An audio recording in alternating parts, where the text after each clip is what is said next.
Are only Republicans who move the Overton window worth voting for? Who or what causes bad times? And what is the outcome of our social and legal rules failing? We'll discuss these questions and more on today's episode of Good Take, Bad Take.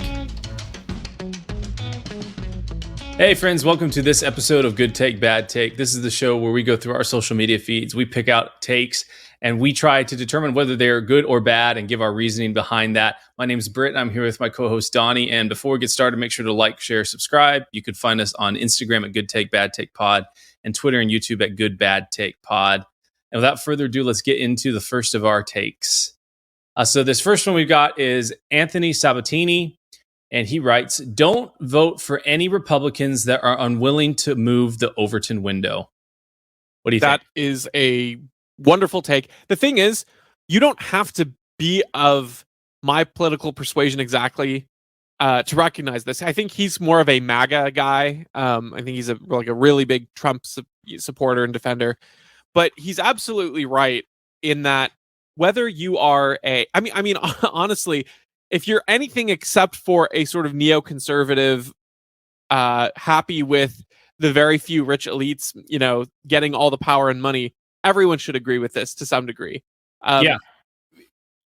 Obviously, in my mind, the best Overton window shift came from Trump when he would talk about things like foreign policy and talk about the mistakes of invading Iraq and Afghanistan. Well, I don't know if he ever said Afghanistan, but he at least called out Iraq. And that those are the best kinds of shifts. But even on a more zoomed out level, where you don't have to think of the Overton window shifting on a specific policy issue, if you don't have Republicans that are willing to move the Overton window, they're not really willing to fight for anything that matters. Because even if they want to stay within the current Overton window, that Overton window is going to be shifting to the left. That's just the way that the culture moves and the culture slides. So if they're unwilling to move the Overton window, it doesn't matter if you are okay with where they are currently, because they're going to shift left too. It's kind of like when you look at the ideological charts, there have been some reports done on the historic decisions of Supreme Court justices and how they always, no matter where they start, they always end up trending left. It does not matter how conservative the justice is or how left the justice is. And over the course of their term, they will be more left, and it's varying degrees, obviously, but they will be more left by the end of their Supreme Court tenure than when they were appointed based on their prior decisions and sort of ideological pinning. And so you have to recognize the Overton window moves. And so if you're going to vote for someone, you have to vote for someone who's willing to move the Overton window, either to move it or stop it from moving, hold it in place, which is a form of sort of, resistance in a sense and movement in a way, or actually moving it towards the things that are good and that we think should be expanded into the conversation. Obviously, I want the Overton window to be much larger than it is, but even if you're not a radical like myself, you have to at least admit that you want someone who's a fighter to some degree to fight the oncoming shift from the left. Yeah, that's the even if you don't agree with, like you're saying, if you don't have the same political persuasion as Anthony Sabatini, you can at least understand the value and maybe even the reality of the strategy that's behind that, which is like, you have to realize there are counter forces that you must overcome in some way. And so even if people on your side that are more to the right or to the left are trying to pull it that way, they serve a necessary function and that they are trying to shift it. And I think we should all be working towards shifting that, towards where we would like it to go. And obviously, like you were saying, you and I would love for the Overton window to be more open. And so there's way more stuff that can be permitted to discuss. But I think this is also especially key, though, when the Overton window, and like if you have a Venn diagram of like Overton windows two, like left and right, and then there's like the truth as another, third circle, like especially when the Overton window starts to exclude, like talking about the truth or like ignoring certain things. And one of the things I've really appreciated about like Vivek Ramaswamy's campaign is like his Overton window shifting has been to shine the spotlight on things that have been not really acknowledged as much. And it's very Trumpian. I mean, people describe it as Trumpian. I just describe that as just like, hey, like, let's acknowledge the fact that like all of the people on this debate stage have been we're Monday morning quarterbacking, as he put it. Donald Trump, when he was in office, or they were trying to help him when he was in office, and then now that he's out of office and it's not popular, they're Monday morning quarterbacking it. It's like, that's a really good thing to say. Like, you won't see that said normally. And because he's now opened the windows up for people to be able to be like, oh, like, I'm going to actually think about that. Even if only like 10% of people like think like, oh yeah, I do agree with that. That's 10% more than 0% were thinking it yesterday. And so it's really good, especially when someone is focused on like revealing things that have not been said. And as cliche as it's become, saying the unsayable or saying the politically incorrect thing, like, they're actually, that it's politically incorrect and it's unsayable and it's outside the Overton window when you pay a personal cost for it. And that's why it's so difficult to shift the Overton window. Vivek Ramaswamy might be doing a really good strategy by trying to capture Trump's voters and things like that if Trump gets knocked out of the race. But like, he's currently paying a big price for it, right? Like, everyone that is the size of the pie that can actually vote for him right now, that's not voting for Trump, doesn't like what he's saying. And so regardless of whether it's his strategy or not, like, he is paying a cost for it in the immediate term. And I think a lot of people like Thomas Massie or Rand Paul or Ron Paul or any of the more modern politicians that we've seen be brave enough to take on these types of things have paid personal and political costs for it. And that makes it admirable, regardless of what persuasion you're part of. It means you believe in it. Yeah, absolutely. And the other thing to think about is strategically expanding the Overton window beyond what you might personally want. Again, if you're not a radical, that has its merits for you as a strategy too. Because I mean, the example that comes to my mind is I remember my dad telling me as a kid about how movies and TV shows were always made with a lot more profanity in them and a lot more edgy content when it was a show that was designed to do that, because when they would be submitted before the network would say you'd have to cut X, Y, and Z, but they'd leave some of the stuff that would, if they had submitted that with just the stuff they wanted the first time, would have been cut, right? You include one cuss word and you show it to the network and they're like, can you get rid of that cuss word? You put in 5 and they're like, look, we're going to need you to get rid of 3 of those. We're going to compromise. Yeah, exactly.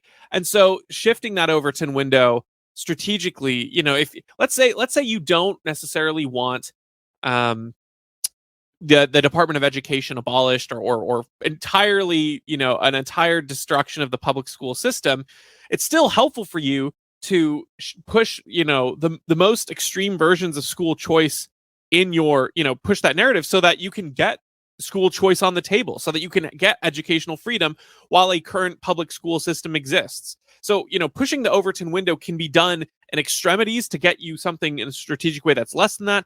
And Overton window pushing can be done bit by bit, step by step, by pushing for something like school choice. And then you keep pushing beyond that and further and further. I think there's lessons for both radicals and moderates to take from it, which is, if you're a moderate, don't shudder at the radical pushing the Overton window too far from your view, because you'll get, the compromise. And if you're a radical, don't shudder at the moderates not pushing hard enough, because the battle, I think, by the left has shown is won step by step in many, many cases. Not all, but many, many cases. And so if you can even make life a little bit closer to liberty in the meantime before a radical shift, I think that's a noble effort. And that's what sometimes pushing the Overton window in a little increments can do as well. So I think that both sort of temperaments can learn from someone who you should elect as someone who's willing to do that and willing to fight, whether it's the head down, nose to the grind, detailed battles, or the radical, passionate shifts. I also think it's kind of the more extreme or the more willing they are to shift that Overton window, the less likely I think Republicans at least are to have buyer's remorse. Like, I was thinking about Kevin McCarthy like resigning. And did you see the video of him talking to, I can't remember who he was talking to, but he's like, oh yeah, like, I'm really disappointed in my party. Like, the Democratic Party, when I look at them, they look like America. And when I look at our party, it just looks like a country club of white guys. And it's like, man, like, yeah, dude, I'll find it and send it to you. And it's like, you and I knew that's how he truly felt deep down, because he really is only concerned with having the right opinions so that he can satisfy the right people, so that he can get into the positions of power that he has always desired to be in. He actually has no principle. And now that and I think that's further exemplified by him resigning when the Republican Party has, that thin majority in Congress. It's like, yeah, he's just totally screwing his constituents that voted for him to try, because they're like, oh, he's going to fight for us and fight for, this conservative ideology. Now he's abandoning it when they're at almost their weakest with a thin majority. It's like, yeah, these guys don't actually believe in anything they're doing. And so if one of the things you can almost not guarantee, but that is a stronger signal of someone that is actually adherent to an ideology instead of power, is that they are willing to try and say things that are unpopular and that do move that window. Unfortunately, like in Kevin McCarthy's own words, a lot of he would prefer that the GOP look more like his idea of what America is supposed to look like and have the right opinions. And I don't think anyone ever thought of him as someone that was moving the Overton window one way or the other. Shout outs to a classmate of ours from college who's from his district, and like way back in, I don't know, like 2013 or 14 when I was talking to him, and Kevin McCarthy, well, he was a name, but not everyone knew him. And I was talking, and he's like, and our friend here was in the military stuff, and all right, he's like, he's a big POS. he's terrible. He's phony. He's awful. He's pinned a medal on me, and I'm like, you suck. I don't want this from you, man. Yeah, that's hilarious. I didn't know that he held that view. Yeah. All right, moving on to our next one.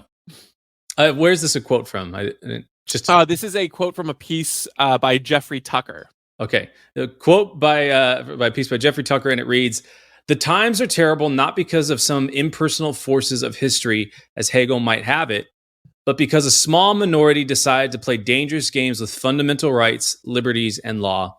They broke the world and are now pillaging what's left."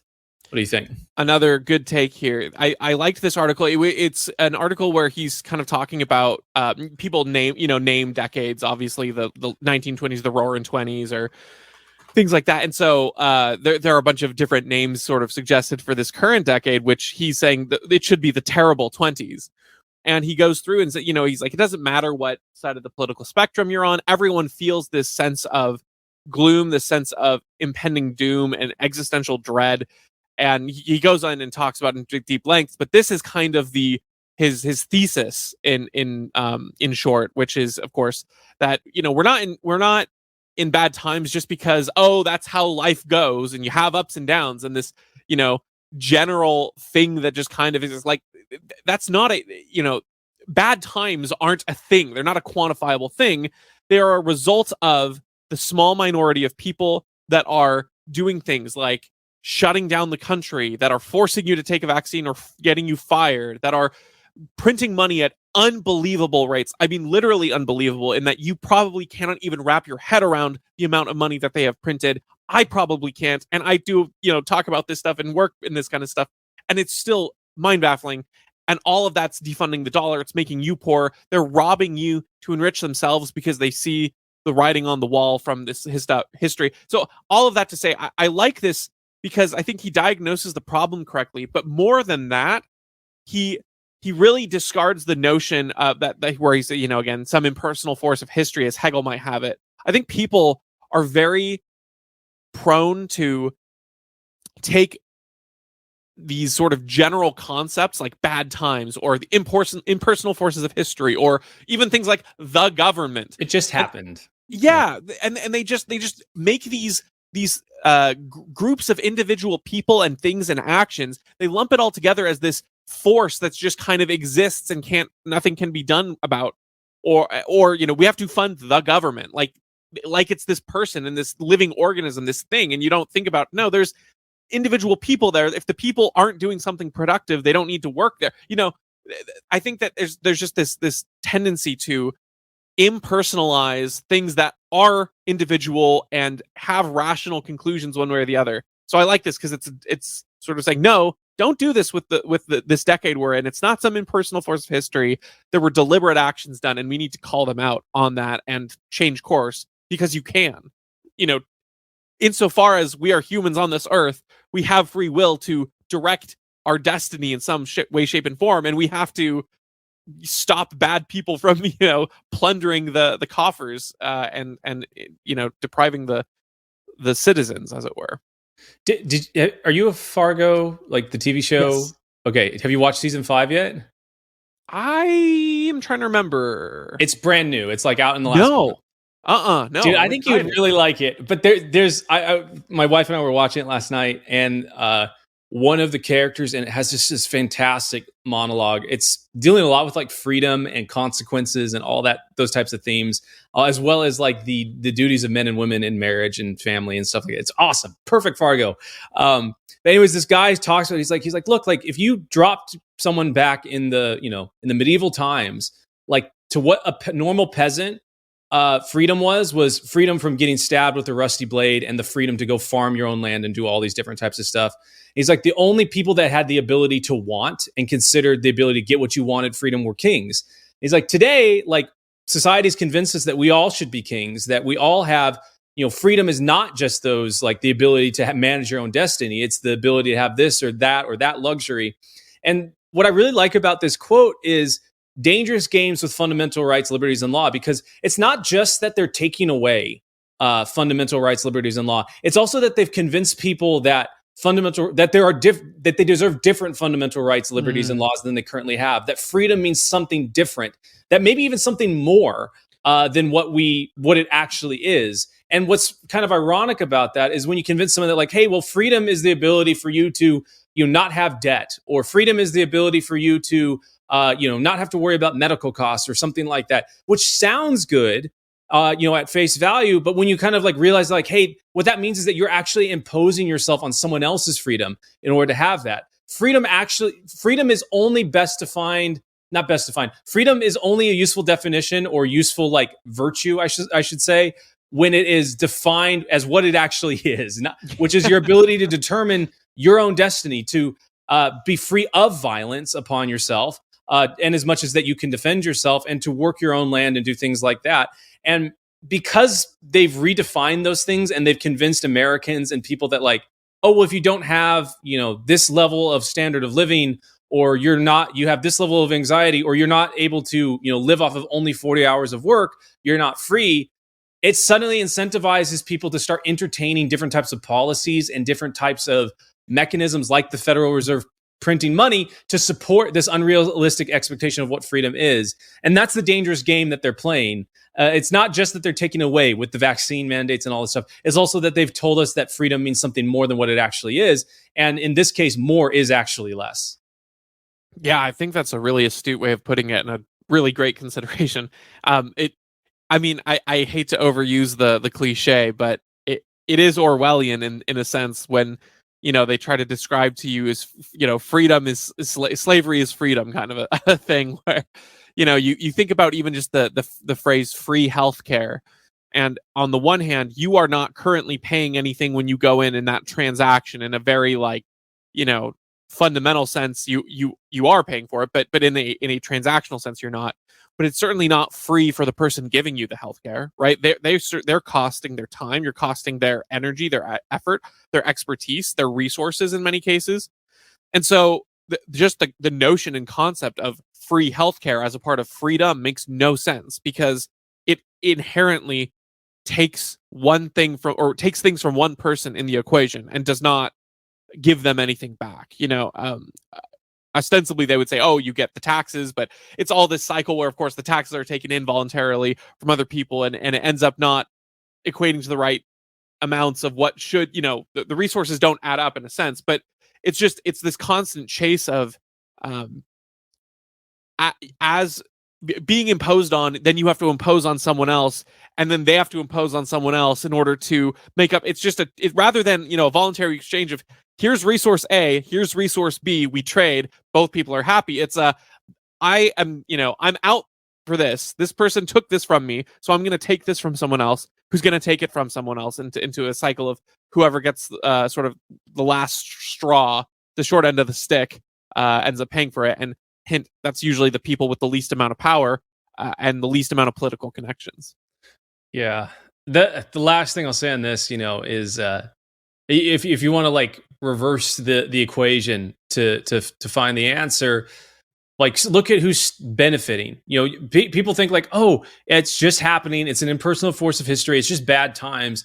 well, why is it that every time we've had bad times in the past 30, 40, 50, 100 years, there's a certain class of people that benefit from it? And it's usually the people that are making decisions. And it shouldn't be the opposite, in a private company or any world where you work and you see like, hey, someone made decisions and then bad things followed. Usually they're not the ones that are going to benefit from what occurs. Usually they only benefit if everything gets better. But for some reason, if you put a .gov in the URL or in their email address, suddenly they now are able to benefit from these crises. They come out richer, and all of their friends also come out richer. And if you're not friends with them, chances are you're not going to come out richer. So it's like, yeah, they have all the incentive, even if they you take away all the other considerations, and it's just like they're going to do what they're incentivized to do. It's like, yeah, they are incentivized to destroy your ability to have rights, to have liberties, to have law, because they directly benefit from it, and they've historically benefited from it. I'll bring that. That makes me think of one example of just the contrast of the private, private market versus government, the way the government functions. Being a Nintendo nerd, I'm aware of this stuff. During I think it was 2012 or 2013, Nintendo released its follow-up console to its highly successful Wii, the Wii U. The Wii U, if anyone knows anything about games, was a massive flop. It was a terrible time to work at Nintendo because nothing they could do could launch this console off the ground. Sales were low. They were getting no third-party developer support, so people weren't making games for their console. It was just a rough time.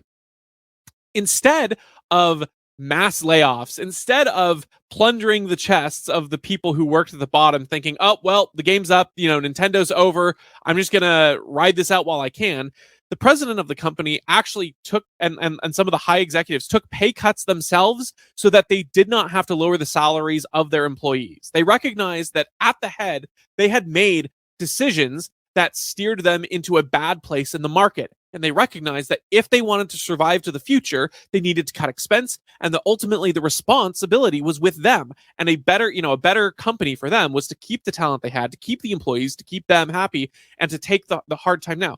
And so, of course, they followed up the Wii U with the Nintendo Switch. Has been one of the most successful consoles of all time, and that it just demonstrated this angle of deference and not trying to burn the turf, not trying to burn the fields in order to get the instant win for you now and leave on top while everything else is crashing and burning. Instead, they played the long game, and that's because the market has incentives, and people in the private market have this beautiful vision of, we can keep building, we can keep doing this, and in order to be ahead in a market, you usually have to be the kind of person who's wise and makes those kinds of decisions, who takes responsibility and knows how to navigate that in the first place, instead of just getting voted there, 4 years ago by a bunch of people because you know how to smooth talk. So I think that's just one of those things where, you look at rough times in America, and they've been building for years, and no one's had the guts to say, look, we're going to take we're not going to pass this on to the American taxpayers. We're going to stop the buck here with us. We're going to suffer the consequences on our side because we made these decisions. We're going to make the hard decisions and then ultimately recover from it. We don't see that in government because there's just not the same incentive. There's not the same leadership that you get. You don't get to a government of our size through good management like you'd get to a company of Nintendo size through good management. I like that. I'll have to go dig more into it. So the Switch is the highest selling console of all time? No, I don't think so. Not quite yet, but it's one of the highest. It's pretty much up there. Yeah, I think the PlayStation. It hasn't been out very long, so that's pretty cool. It has though. It has. It's been 7 years. 6 years. Oh, I could have sworn it was 3 or 4 years ago. I know. It's crazy. It feels like it was yesterday, but yeah. You know what? That's about right, because my wife and I've been married 6 years, and we bought that for Christmas for ourselves. Yeah. It just come out. Yeah. Wow. Yeah, it is a great, delightful little console. It is. Powerful. I think it's third. I think it's like the Nintendo DS and the PS2 and then the Switch or something like that, or PS2, DS, Switch. I don't know. Interesting. Regardless. I never owned a PS2. That's cool. I did. That.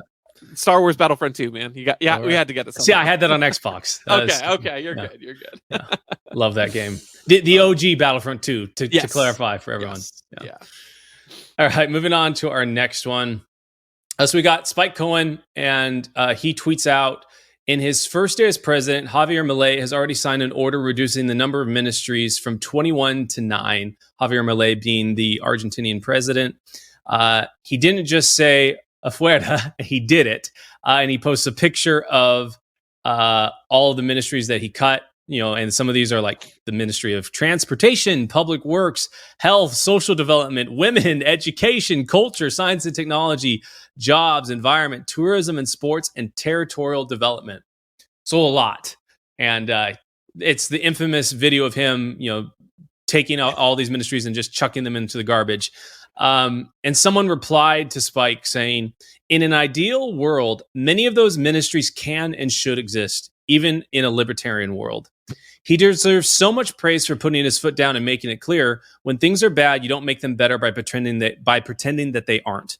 And I suspect some will return, possibly even under his leadership. But worst case scenario, things will get slightly better. Best case, the country will have an astonishing recovery. What do you think about this overall exchange? It's such a confusing take. It is. I was like, oh, this is going to be a bad one. Yeah, it's like it's a bad one. No, it's a good one. Kind of a bad one. Kind of a good one. I don't know. I feel like this is maybe a more blue-pilled kind of libertarian person. That would be my guess. I mean, let's just lay out. In an ideal world, many of those ministries can and should exist. No.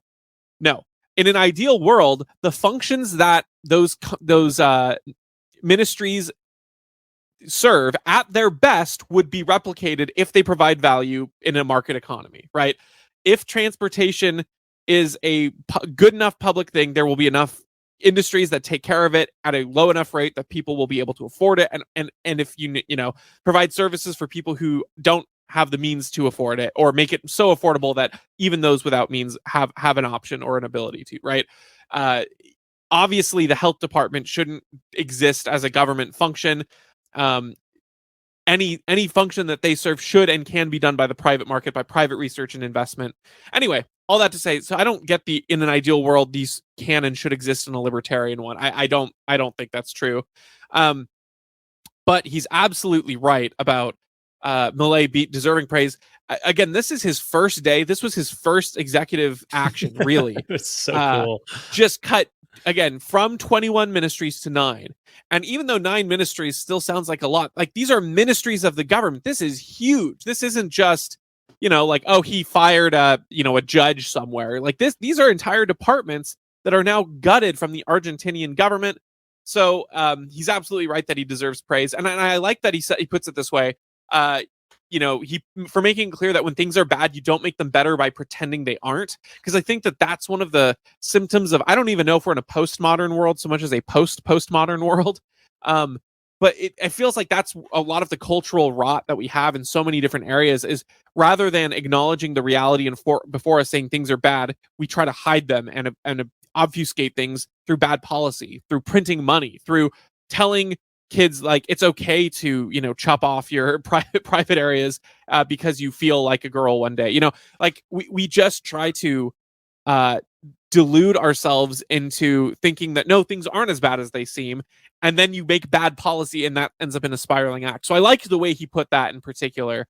And I when he says I suspect some will return even under his leadership, I actually think he's probably right there in that power has a funny way of creeping back to, even when you cut it down, it kind of finds it. Somehow Palpatine returned, somehow the Department of Health returned is what I will imagine will eventually happen, but hopefully not under Milei. Hopefully if it is under Milei, it's not through his action and that he can fight it and that kind of thing. So I'm very pleased. I think it's overall a good take with a very confusing opening, but this was mostly an excuse to praise Javier Milei's wonderful action, because it was indeed such a stark thing to do on your first day. Yeah, dude. So I just looked up how, because I think one of the things that could cause there to be pressure to have these these ministries come back is just the amount of jobs that they all support, right? Quote unquote jobs. Yeah. I was looking up the number. So Argentina is a population of 45 million. So it's about the 11th the size of the United States' population, but they have more government employees than the United States federal government has, which is wild. Wait, not per capita? Not per capita. 3.2 million people, registered workers, are part of the Argentinian government. Wild, right? Like it's a seventh of the registered workers in the country.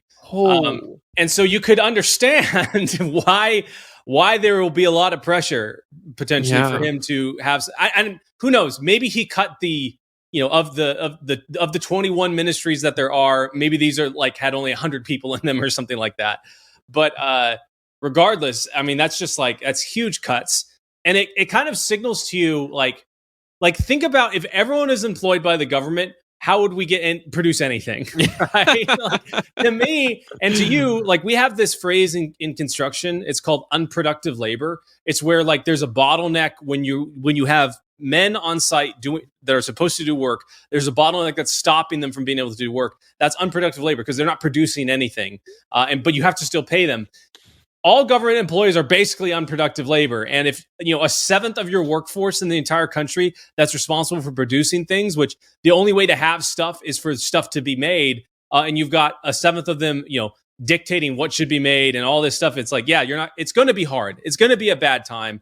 And so I guess I can't help but think that Argentina will actually have, in certain ways, things will get a lot better because hopefully those 3 million people or whatever it is, it's not obviously not 3 million people, but maybe hundreds of thousands of workers that were within these ministries are going to be able to re-enter the workforce in a way that is actually productive, or they'll be forced to, I suppose, to become productive. That's the problem at the end of the day with government, and why in an ideal world these ministries wouldn't need to exist is because the only thing that needs to exist is what there is a demand for.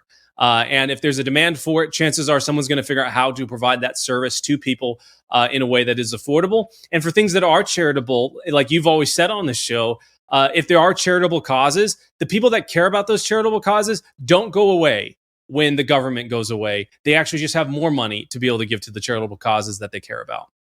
Yeah, I was just thinking as an example, one of the departments cut is the Department of Culture. And I was thinking, the only real authority that the Department of Culture should have is being able to, like set aside and preserve things like a museum would, like a private property owner would. And in many cases, private property owners do better.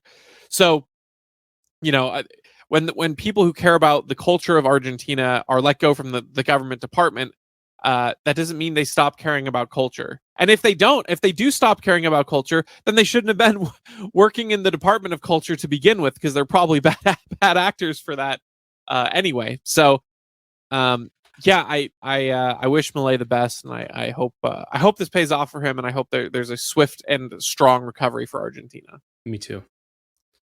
All right, our next one comes from Tulsi Gabbard, and she writes, as we remember Japan's aggression in the Pacific, we need to ask ourselves this question. Is the remilitarization of Japan, which is presently underway, truly a good idea? We need to be careful that short-sighted, self-serving leaders do not end up bringing us again face-to-face with a remilitarized Japan. Hashtag Pearl Harbor 82. This take, I don't like it. It's one of those things where, I wasn't sure there was other context around it that I wasn't aware of, so that's why I put it in here, because I thought you might know. No, she's usually so good, and this is so out of character for her. Yeah, this is. I don't think it's. I don't know of any other context. I think this was just posted on, on December 7th. And that the context being that was, of course, Pearl Harbor Day, but it's one of those things where obviously I am not pro military, going overseas and stuff. But insofar as you have a nation state, I don't think it is unrealistic to say that they should be able to have a military to defend themselves. Now, I don't think that means you go out and conquer nations like we have done. And obviously the militarization of America has been terrible, but I don't think it is on principle the worst thing in the world for a country to be able to defend itself through military action, because the only other way that you end up with people being able to defend themselves is through self-defense, which I don't know that Japan currently allows in any meaningful way with like gun ownership or whatever. Or what ends up probably happening is you end up with like the US in an alliance where we have to jump in and defend them, and then we get into a war. Of course, the whole setup of Pearl Harbor came from FDR himself. So It's one of those things where it's like, yeah, I don't want short-sighted, self-serving leaders to bring us face-to-face with a remilitarized Japan. That has less to do with Japan having a military and more with us baiting them into attacking our ships and telling them that their actions were sort of a declaration of war before they'd done anything wrong, delaying the letter before they would get it, all these kinds of things. So I think this is a pretty bad take, but maybe there's context I'm missing. Maybe I'll eat my words later. Make sure to give me a comment if I'm missing something. Yeah, because I put it in here. I thought maybe there's something about like we are remilitarizing Japan. Like that's a lot different than Japan remilitarizing, if that makes sense. Because like in the same way that we are militarizing Ukraine, it's like, okay, well, Japan, is in Asia. Maybe we're trying to do something similar. Of like we need to have a military presence out there to rebuff China or something like that. So you got the China Warhawks all happy. And in that case, it's like, yeah, I don't really like that either. And I know that like a lot of like technically Japan's allowed to have a military that is not allowed to have capabilities outside of their own borders purely for defensive purposes. And maybe they are going up above and beyond that, which is I'm assuming what Tulsi Gabbard is saying here. But like in as much as like we are supposed to meddle in other folks' stuff, like it shouldn't matter one way or the other to us. And, she brings up Pearl Harbor, and I think a lot of people that would take issue with what we were saying would bring up Pearl Harbor. It's like, well, last time Japan was militarized, they came and did Pearl Harbor. And as you've put out, and the Mises Institute has fantastic articles on all of the information that the FDR and the U.S. government at the time had about what was going on, as well as like the oil embargoes that we were doing against Japan. We did certain political actions that, and I'm not saying that it's good that Japan attacked us or that it was, it's not evil or wrong, but we also put them in a position where there was no other option for them, given the realities of the war. They are funded. Their war is with, where they were allies with Germany was fueled by oil. And we did certain types of oil embargoes and different types of things to put so much pressure on them that they couldn't do it, even though they had never done anything to us at all. And while FDR had publicly said that he was not going to get us into a war, we have documentation that he literally desired to have us enter the war in Europe. And this was his way of doing that. And so even though they had cracked the code base by Japan, and they were able to know that there was going to be attack, also evidenced by the fact that FDR moved some of the important ships out of Pearl Harbor before the attack occurred, we made sure that we had just cause, at the time, under the perception, or at least a perception of just cause for the American people, for us to go get the war that FDR always wanted. And so it's just not a good example for them to say that, like, well, just because Japan is militarized means that we are at risk of another Pearl Harbor happening. That's not true. It's if Japan is militarized and then we do things that make it almost impossible for them to operate as a nation, then yeah, there could be a chance of another Pearl Harbor or something happening. And by the way, that type of reality exists for every single country out there. If we let them militarize and we also put them in a position where they can't function as a country, there's a definite chance that there's going to be some active aggression, perpetrated upon us. Yeah, I think that's key, because if we're arming them, and maybe we are doing that, and maybe there's more to this than I realize. But if we're arming them, then yeah, let's not do that. But I think that the key takeaway here is that it should be, should we have a general posture and outlook of meddling in foreign affairs and being so invested in ally and enemy geopolitics? I think one of the things that especially the sort of neocon wing really likes to, I wouldn't even say like hold over our head or anything, but they like to say this idea like, oh, America, from our, like, I think our last episode, America alone, America with no allies, and it's just going to be isolated and terrible. And it's like, well, look, like I don't want us. I want us to have diplomatic relations with more countries. I do, and I think that's generally a good thing for sure. But we also should recognize that the more we involve ourselves, even with allies, the more that we take on their burdens and we have their responsibilities and obligations with their entanglements, which we can't control. So even with our diplomatic actions to allies, I think we need to make sure to be measured and say allies are great, but allies are allies, and we need to make sure that we're not meddling with their affairs directly, that we're not trying to use them as leverage for our own manipulation geopolitically. So if that's the case, then maybe her post isn't so bad. But either way, I do think that we need to make sure that even when it comes to allies, we're restrained and more focused at home, and become less of that European model of intervening with every single other country's affairs around us. All right, moving on to our last one. We've got a quote retweet, and it's the tweet that it's not really a quote retweet. They're posting an image. So this originally a Twitter user posted, "Homeless couple just put up a tent on our block, 40 feet away from apartments that rent for $20,000 a month. The cops refused to do anything. So I waited until they left to panhandle, and I threw all of their belongings away." And then someone replied to it saying, "It is simply not possible to share a society with people like this," referring to the guy who threw the homeless people's things away. And then Polymath replied to this saying, "I find the entire story fascinating because the original poster is basically saying, quote, 'Fine, if there are no legal or social rules anymore, I will play that game,' unquote. And everyone is horrified that someone would play that game against people who are already playing that game." I think we should evaluate Polymath, but maybe the entire sequence of things. What are your thoughts? Yeah, I think Polymath's take, I think, is clear in a way the best one, the most insightful.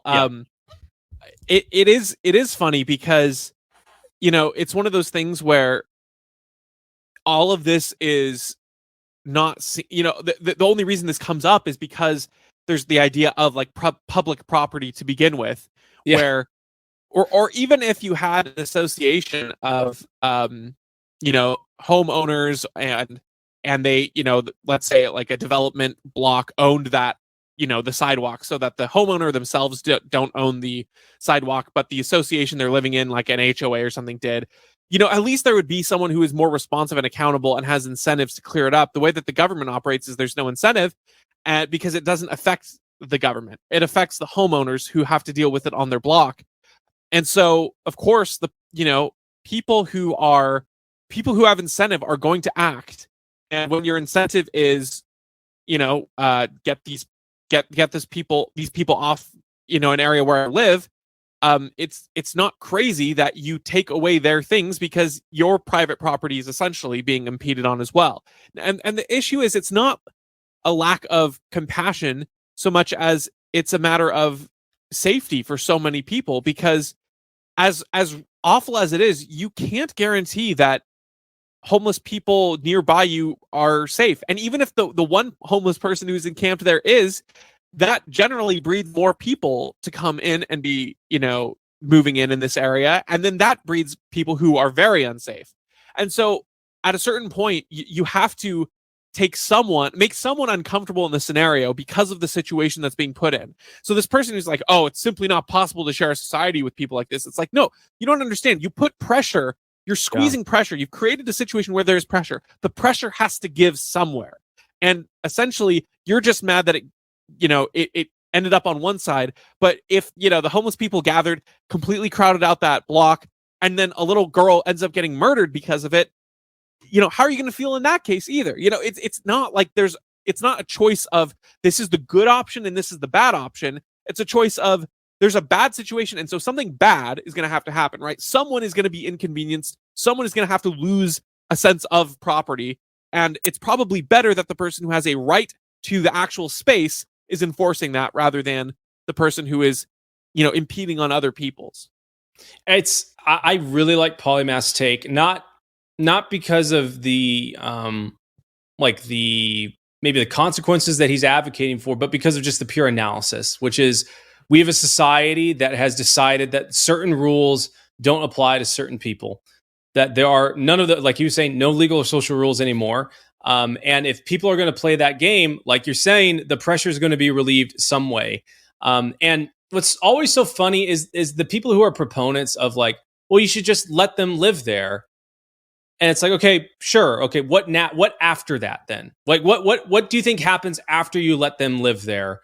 Like the homeless people, and they can make their tents anywhere that they want to go, next to any sort of property. I mean, this property is renting for $20,000 a month. So I'm assuming it's very, very nice property that took a lot of investment and capital, to make happen. What do you think happens when that type of property no longer becomes a good investment? Well, there is no more investment in the community anymore. And you know what those people complain about? Oh, white flight, or, and the reverse gentrification. People are moving out and left everyone here to die and everything like that. It's like, look, like at some point you have to correct the inefficiency. Like you can't get away from it. It's root cause corrective action. Like in any manufacturing line, you literally hire people to identify what the root cause of inefficiencies are, and the only way to solve big problems is to get to what actually is causing them in the first place, what actually went wrong from the get-go. And in this case, it's, people are not honoring property rights. Like it's the most basic thing to say, like, hey, if you don't have a home, like that doesn't mean you can decide you can live wherever you want to live. And I mean, this is the funny problem that conservatives run into, and anyone that thinks that government should exist, is that like in a private society, this becomes insanely clear. It's like, do you own the property or do you not own the property? It only gets a little bit wrinkled when it becomes public property. But even then, I'm assuming that the person that's paying $20,000 a month in rent for the property is probably paying more in property taxes than the person that's living there in a homeless, in a homeless tent. So regardless, like that person has more claim to the public property than anyone else does, because it's both closer. They directly fund it. They probably directly fund it in a way that's way more than the person that's using it. And they're also have a vested interest in making sure that everything around it stays nice. So they are de facto the owners of that property, or at least the best people to make that decision. And so polymath's like analysis is correct, and it's a sad analysis. It shouldn't be a triumphant, like, oh yeah, we're going to go throw away people's tents now. It's a sad one. And they're like, look, because you didn't do the right thing in the beginning, now more pointless suffering has to occur. And that pointless suffering is going to continue to occur until the actual cause of all the suffering is actually addressed, which is, like you have to honor property rights. Yeah, I also just hate the dynamic that this person, like, it's simply not possible to share a society with people like this. I hate that sentiment because ironically, that person is in a sense doing the thing that he hates of the person he's commenting on. I think that part of the struggle I have personally is, trying to balance this idea of, safety, of property rights, of how a society is functioning, and all the while retaining the sense of, these aren't like homeless people aren't rats. They're humans. They are made in God's image. They are worthy humans of love. And so trying to treat things like that in a way where trying to treat situations like this in a way where you're being compassionate but also taking a stand, it's a hard line to cross. And so it's funny when, let's just say that the original poster just threw everything away. Let's say he was treating them as complete trash and not treating them as humans. That's unfortunate and sad. Yes. And then the person who responds says it's simply not possible to share a society with a people like this, completely dismissing that person as a human who's worthy of compassion and, respect and honor and all those kinds of things just as well. Albeit in a, maybe in a less visceral way than throwing their stuff away. But so much of this, like you said, the root cause comes from government. I mean, like growing up, I always or my homeschool group would always go to the Tacoma Rescue Mission, which is a shelter for homeless people who can stay there and try to get their lives together and try, they have a meal provided for them, a place to stay and sleep. Families go there, and we would always engage with them. And I mean, I was a young kid. I'm not gonna lie, it was uncomfortable a lot of the times. It wasn't my favorite thing to do, but it was important to treat people like that as humans and to help and to do things like that help them regain humanity. And so these institutions like that, like, they exist and they're great. And then we have this massive opioid crisis, and you wonder how that happens. And you have a government that isn't accountable to the big pharmaceutical companies that, they make deals with them to cut them out of lawsuits and things like that. And, if you want to go the border route, they have a lack of border discipline that lets things like this come in. If that, I don't necessarily know that the government's the most efficient, but if you have a border security patrol at all, at the least you would want it to do is, keep drugs that are going to be dangerous out of the hands of like children and stuff. You have a government in Seattle that gives heroin needles to addicts because they're worried about the safety of the needles that the addicts are using. So they want to provide needles, which all that does is give a free supply of needles and make it easier to access. So you have all these essentially drugged out, dangerous people being introduced into the market to the point where it's like, I grew up hanging around with homeless people in a kind, generous way. And I'm a grown man now, and I'm still like, I'm going to keep my distance because I don't know if you're going to jump out and bite me. Like that's the sad reality we live in.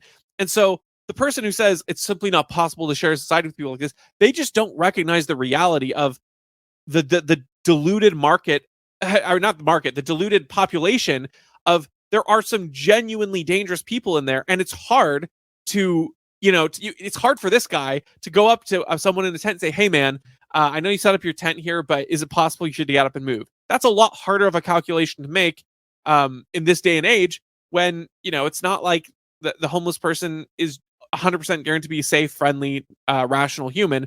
A lot of the times they can be stricken with mental illness, drugs, and that kind of thing. I don't have any more to add unless you do. Nope, I think we're good. Awesome. Well, folks, thank you so much for hanging out with us. We really appreciate it. Like I said, like, share, subscribe. And if we said anything that you might take issue with or that you support, leave a comment, and maybe we'll take that on in the next episode. We'll catch you later.